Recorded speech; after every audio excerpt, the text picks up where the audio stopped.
To draw a pumpkin tendril, you'll need a pencil, a pen and an eraser, but let's not talk about it. Let's do it. If we draw a line like that, and then we can draw 3 little circles, then that will give us the basic thing. Then this can come around like that, and that will come around like that, and that will come around like that, and that's going to go off into that direction. This video is inspired by my new book, How to Draw Halloween Stuff Real Easy. It is packed with over 160 Halloween ideas. You can get the book from Amazon, ebook downloads from Amazon and Spring underneath this video. You'll get it for free, as well as lots of other stuff when you join me on Patreon. All the links and details are in the description box below.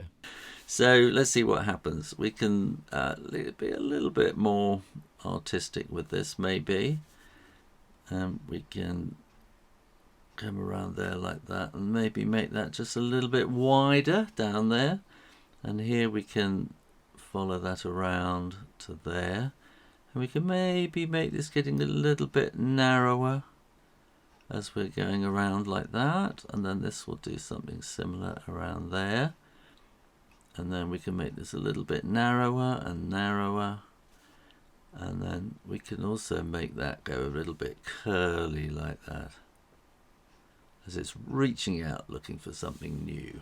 Then all you need to do is to erase those pencil lines, and then no one will never know how you worked it all out.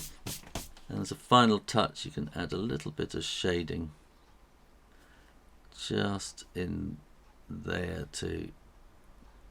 We can maybe make that just a bit darker altogether, actually just kind of darken it up, just to sort of give that feeling of 3D. And there you go. Oh, you can maybe add a little bit of spooky Halloween, kind of creepy. It's moving. And there you go. How to draw a pumpkin tendril. Thanks for watching. And make sure you're subscribed to Draw Stuff Real Easy and keep coming back for lots more drawings every week. In the meantime, keep drawing, drawing, drawing. Practice, practice, practice. And I'll see you next time. You take care now. Bye-bye.